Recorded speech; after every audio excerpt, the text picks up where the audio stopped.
সেনাপতি কোথায় থাকেন আমার পিতা? পিতা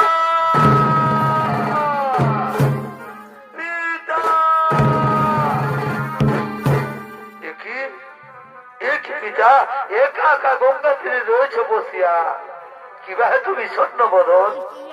না নারী পুত্র, আজ আমার আর বিষণ্ণ বদন নয়, আজ আমার খুবই আনন্দের দিন। আজ আমি ঘোষণা করে দেবো এই হস্তিনার রাজ্যাধিপতি সন্তান হবে আমার পুত্র দেবব্রত। মন্ত্রী সেনাপতি তোমরা কিছু বলবে না? মহারাজ এ তো উত্তম প্রস্তাব, এতে আমাদের কিছুই বলার নেই, কিন্তু মহারাজ ওই হস্তিনার বাহির প্রাসাদে কিছু ধীবরের দল এসেছে। সে কি ধীবরের দল? কোথায় তারা? যাও তাদের সসম্মানে নিয়ে এসো এই হস্তিনার রাজপ্রাসাদে। ঠিক আছে মহারাজ, আমরা তাদের নিয়ে আসছি।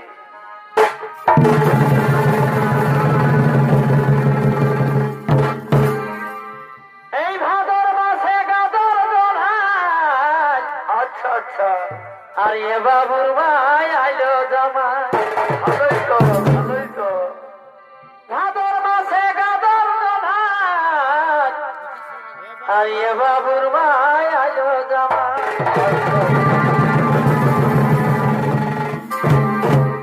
ওই দেখুন মহারাজ, ওই ছুটে আসে সেই ধীবরের দল।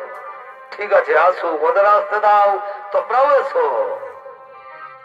মার ঝলি করে দে, আচ্ছা আচ্ছা, দুটা গগলি ছড়াই দে, আর কিছু নাই? বহালে ঝিটেছি ডোভা মাটি রাধে দে। এই, ওহরে